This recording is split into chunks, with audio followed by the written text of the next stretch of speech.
Las tensiones entre Israel y el grupo militante libanés Hezbollah alcanzaron este domingo su punto más alto en casi 2 décadas. Israel bombardeó intensa y preventivamente el Líbano y Hezbollah disparó cientos de cohetes hacia territorio israelí como venganza por el asesinato de su máximo comandante militar, Fuad Shurk.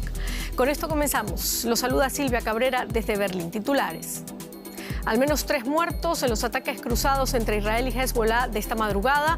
El movimiento islamista libanés dijo que el principal objetivo era una base de la inteligencia militar israelí cerca de Tel Aviv. Israel afirma haber frustrado el ataque.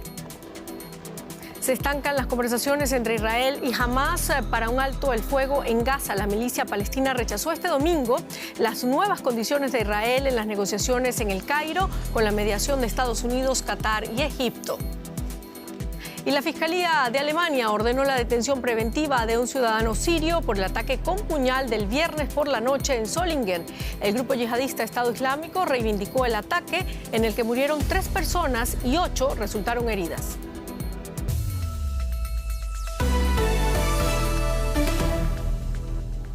Israel y Hezbollah protagonizaron este domingo uno de los episodios más intensos de combates desde el comienzo de la guerra en Gaza. Israel asegura que sus aviones de combate llevaron a cabo ataques preventivos contra objetivos de la milicia libanesa de Hezbollah. Eso no impidió poco después el lanzamiento de más de 300 cohetes de las milicias chiíes contra territorio israelí en represalia por el asesinato de uno de sus comandantes. Israel decretó un estado de emergencia militar durante 48 horas. Domingo por la mañana en el norte de Israel. El sistema de defensa israelí se activa cuando Hezbollah comienza lo que la milicia llama fase 1 de un ataque contra Israel. Cientos de cohetes y drones atacan 11 objetivos militares. Hezbollah afirma que es una represalia por el asesinato de uno de sus comandantes en Beirut el mes pasado. Hezbollah dice que alcanzó una base militar cerca de Tel Aviv. Israel lo niega. El líder de Hezbollah declaró que la respuesta por la muerte de un comandante de la milicia fue dilatada por las negociaciones para una tregua en Gaza. Dijeron en principio que iban a terminar su agresión y que habría un alto el fuego. Por eso nos tomamos un tiempo. No comunicamos que nos íbamos a tomar un tiempo, pero sinceramente lo hicimos para dar un margen de tiempo a las negociaciones. Y advirtió que la respuesta de Hezbollah no ha terminado. Israel inició ataques aéreos que denominó preventivos contra objetivos de Hezbollah en el Líbano tras detectar planes de un ataque contra su territorio. El ejército israelí afirma que 100 aviones de combate atacaron y destruyeron miles de barriles lanzacohetes de Hezbollah dirigidos a Israel. También difundió estas imágenes de un dron de Hezbollah interceptado. El primer ministro israelí lanzó una advertencia tras una reunión de emergencia del Gabinete de Seguridad Nacional. Estamos decididos a hacer todo lo posible para proteger nuestro país, hacer que los habitantes del norte puedan volver a sus hogares y seguir una regla sencilla. A quien nos haga daño, le haremos daño. La escalada del domingo eleva la tensión, mientras los esfuerzos para alcanzar un alto el fuego en Gaza y la liberación de los rehenes israelíes parecen no tener éxito. Las delegaciones de Israel y Hamás abandonaron esta noche el Cairo tras una reunión con los mediadores de Qatar, Estados Unidos y Egipto, sin que hubiera avances aparentes para alcanzar un alto al fuego en la franja de Gaza. Un representante de Hamás indicó este domingo que su delegación dejó la mesa de diálogo tras reunirse con los mediadores de Egipto y de Qatar. La organización palestina, considerada como un grupo terrorista por una gran parte de la comunidad internacional, anunció que rechaza el plan de Israel de mantener su presencia en el denominado corredor Filadelfia, en la frontera de Gaza y Egipto. Israel tampoco habría aceptado varias de las propuestas presentadas por los mediadores. La cumbre de alto nivel tuvo lugar tras una semana de trabajo preparatorio en el Cairo y Doha. Estados Unidos se había mostrado optimista, afirmando que las partes estaban cerca de un acuerdo.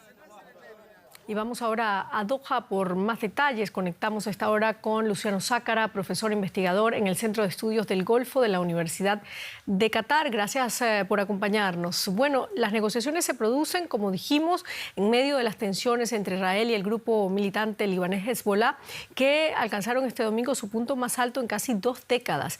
¿Qué impacto está teniendo el hecho en las conversaciones? Bueno, evidentemente esto nos está llevando a lo que se estaba previendo y lo que se estaba tratando de evitar desde hace ya bastantes meses, que era una escalada entre Israel y el Líbano, digamos, ampliar la guerra hacia otro frente. Era evidente que con intercambio de fuego de baja intensidad finalmente iba a pasar algo como lo que está pasando, y sobre todo cuando los dos dicen hacer las acciones que están haciendo en represalia por una acción anterior. Por lo tanto, esto va a ser un juego que va a terminar en una escalada que muy probablemente vuelva a meter al Líbano en una guerra directa con Israel. Esto, decimos, era lo que se estaba evitando. Lo que dijo Nasrallah, que se estaba evitando la represalia hasta que se negociara algo, o dando tiempo a esa posibilidad de negociación, evidentemente queda ahora fuera de lugar, ya que la declaración de Hamás se ha retirado, que esas condiciones que había propuesto nuevamente Estados Unidos con esa propuesta puente para tratar de limar asperezas no ha funcionado. Y bueno, el optimismo que tenía o la presión que había puesto Blinken la semana pasada en su última gira, finalmente ha quedado en la nada por ahora. Se complican entonces las conversaciones y la situación. Profesor Sácara, un representante de Hamás indicó este domingo que su delegación abandonó el Cairo tras reunirse con los mediadores de Egipto y Qatar, que intentan, como dijimos, negociar ese alto el fuego entre Israel y Hamás. ¿Por qué Hamás no termina de aceptar sentarse a negociar? ¿Cuál es la situación exactamente? ¿Por qué? Bueno, el informe que hizo el anterior periodista lo dejaba también bastante claro. En esta propuesta que había hecho Blinken para superar las diferencias que había entre las dos posiciones que estaban bastante alejadas, se encontraba una propuesta nueva, una petición nueva por parte de Israel. O sea, el tema de las tropas, seguir manteniendo tropas para controlar la frontera entre Gaza y Egipto era algo que Israel venía demandando desde hace mucho tiempo, y había negociaciones o presiones por parte de Biden y Blinken a Netanyahu para hacer que esa demanda israelí no fuera tan grande. Pero, sin embargo, se quedó, porque era también una demanda de Egipto que no quería tener soldados israelíes en la frontera entre Gaza y Egipto. Pero, por otra parte, también hay una demanda de última hora de Israel de controlar y revisar y escanear a cada uno de los que está desplazado y que vuelva en el sur de la franja y que vuelva al norte para evitar o para detectar posibles miembros de Hamás que quieran volver al norte junto con las familias o con la gente que se está relocalizando. Eso evidentemente Hamás también dijo que no. Pensar en medio millón o 1 millón de personas nuevamente movilizándose y pasar otra vez por un escrutinio por parte de las tropas israelíes es algo que Hamás no había aceptado. Y esa es otra condición de las que Israel no quiere retroceder. Muchísimas gracias, profesor Luciano Sácara, desde Doha. Gracias a ustedes, buenas noches. Y mientras Hamás rechaza las nuevas condiciones de Israel para un alto el fuego en Gaza, miembros del grupo aseguran haber disparado un cohete hacia Tel Aviv. Israel confirmó el ataque y precisó que el proyectil cayó en una zona deshabitada de Rishon LeZion, una ciudad ubicada al sur de Tel Aviv. Las sirenas dieron la alarma cuando el cohete cruzó desde el sur de Gaza hacia Israel, según fuentes militares. Hamás está catalogada como organización terrorista por muchos países y organizaciones. Y aquí en Alemania, tras el mortal atentado perpetrado en la ciudad de Solingen, la policía ha detenido al principal sospechoso. Se trata de un sirio de 26 años que confesó haber llevado a cabo el ataque que mató a 3 personas e hirió a otras 8, 4 de ellas de gravedad. Poco antes, el autodenominado Estado Islámico se atribuyó el hecho ocurrido la noche del viernes sin presentar pruebas. Según la policía y los fiscales, el presunto atacante se entregó y están investigando su vínculo con la organización terrorista.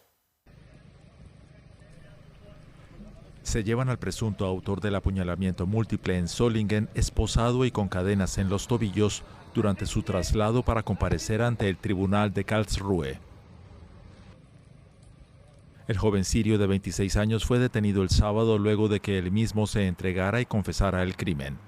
Medios aseguran que su ropa estaba manchada de sangre.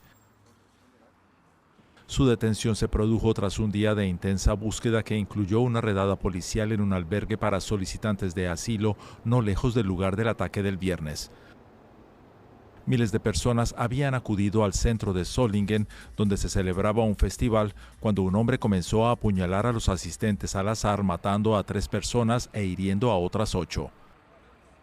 La organización Estado Islámico se atribuye el ataque, pero se sigue investigando su supuesto vínculo. El presidente alemán Frank-Walter Steinmeier instó a mejorar la seguridad pública.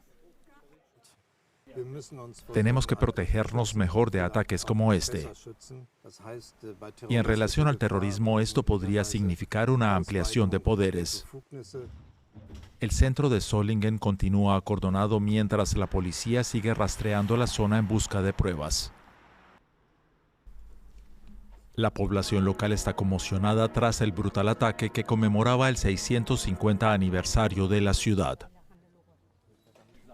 En un día en el que Solingen iba a festejar a lo grande, sus habitantes honran a las víctimas del sangriento atentado. Y vamos con otros temas. Hoy y mañana se reúnen en Cartagena de Indias representantes de los gobiernos de Estados Unidos, Colombia y Panamá para analizar los temas de inmigración irregular y el crimen organizado transnacional. Este encuentro del secretario de Seguridad de Estados Unidos, Alejandro Mayorkas, y los ministros de Exteriores de Colombia, Luis Gilberto Murillo, y de Panamá, Javier Eduardo Martínez Hacha, busca afianzar la colaboración entre los 3 países para enfrentar la crisis migratoria de la selva del Darién.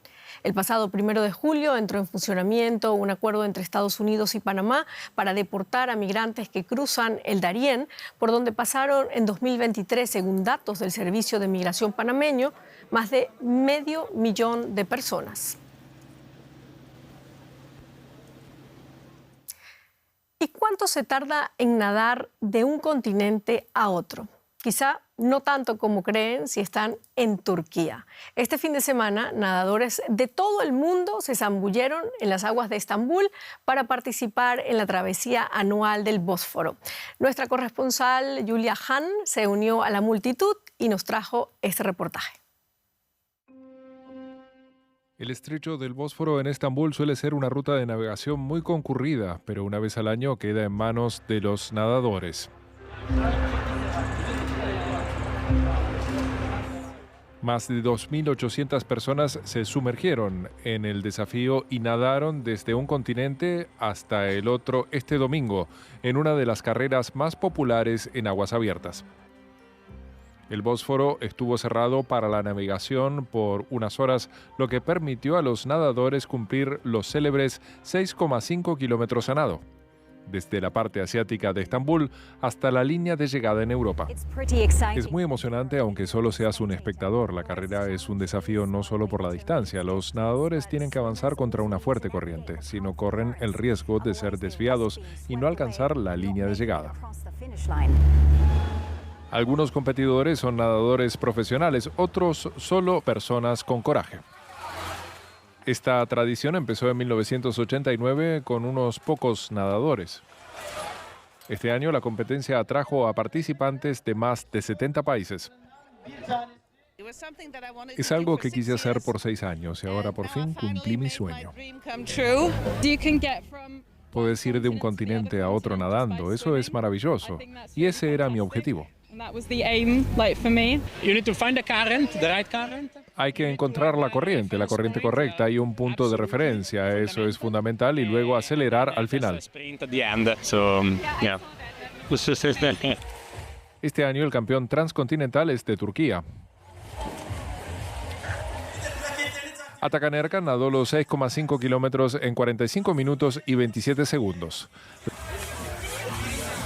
La nadadora más rápida fue Talia Erdogan, que completó el tramo en menos de 47 minutos. Pero para muchos no se trataba de ganar, sino de compartir una experiencia única en estas míticas aguas que unen 2 continentes.